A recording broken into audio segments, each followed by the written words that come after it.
আসসালামু আলাইকুম। টফি মনির চ্যানেল আপনাদেরকে স্বাগতম। আজকে আমি আপনাদের সাথে শেয়ার করতে যাচ্ছি চিকেন বিরিয়ানি রেসিপি।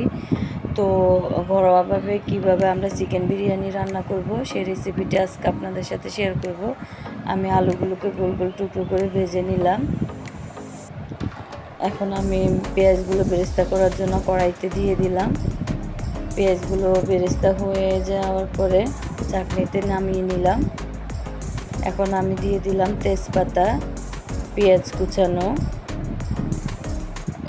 কুচানো তেজপাতায় হালকা ভাজা হলে আমি মশলাটা অ্যাড করে দিব। আমি এখন রসুন বাটা অ্যাড করে দিচ্ছি। তারপর আবার একটু নেড়ে চেড়ে নিচ্ছি। এখন আমি অ্যাড করব আদা বাটা।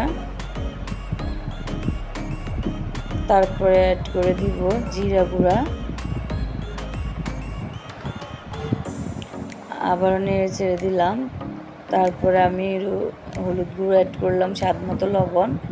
আমার মশলাটা কষে যাওয়ার পরে আমি হালকা পানি দিয়ে দিব।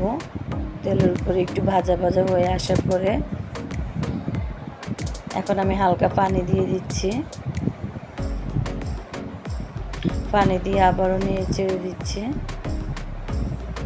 এখন আমি একটা ঢাকনা দিয়ে ঢেকে দিলাম মশলাগুলো কষানোর জন্য।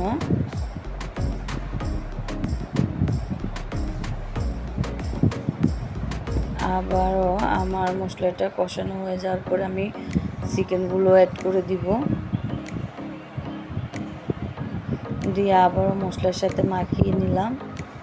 এখন আস্তে আস্তে চিকেনটা কষানোর জন্য অপেক্ষা করলাম। তারপর কষানোর পরে আমি পানি দিয়ে দিলাম। পানি দেওয়ার পরে অ্যাড করে দিচ্ছি টমেটো কুচানো,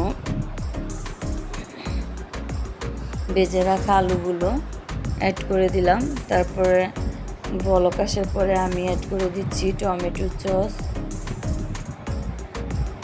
সসটা দিলে বিরিয়ানির টেস্টটা ভালো আসে। আমি এখন রাইস কুকারে বিরিয়ানির চাউলগুলো রান্না করব। এখন আমি পানি দিয়ে দিলাম। তারপরে আমি দিয়ে দিলাম পেঁয়াজ, টমেটো, কাঁচামরিচ এবং সয়াবিন তেল, ম্যাগি মশলা, হালকা চিনি, লবণ অ্যাড করে সবগুলো মিশ্রণ একসাথে দিয়ে দিলাম। তারপরে অ্যাড করে দিলাম চাউলগুলো। আমি এখানে চিনি গুঁড়ো চাউলটাই নিলাম। আপনারা চাইলে বাসমতি রাইসটাও ইউজ করতে পারেন।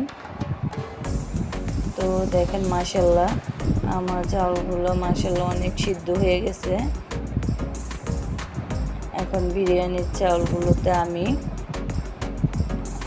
অ্যাড করে দিচ্ছি মাংসগুলো। তারপরে অ্যাড করে আবার চাউলগুলো উপরে দিয়ে দিলাম। তারপর পেঁয়াজের বেরেস্তাগুলো উপরে দিয়ে ছিটিয়ে দেওয়ার পরে আবারও আমি চাউলগুলো দিয়ে দিলাম। তারপর আবার মাংসের লেয়ারটা দিয়ে আবার আমি চাউলগুলো দিয়ে দিলাম। তারপর আবার আমি পেঁয়াজের বেরেস্তাটা দিয়ে দিব। এরকম করে আমার মাংস এবং চাউলগুলো শেষ হওয়া পর্যন্ত আমি সাজিয়ে নিলাম।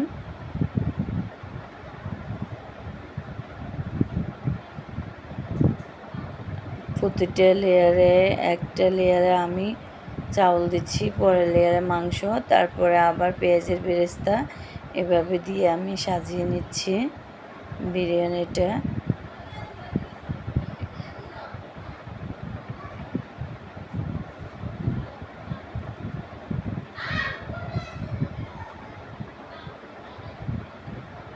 তো আমি এখন দমে দিয়ে ঢাকনাটা উঠিয়ে নিলাম।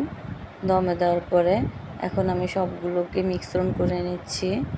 যদি আপনাদের কাছে এই রেসিপিটা ভালো লেগে থাকে তাহলে চ্যানেলটা সাবস্ক্রাইব করবেন।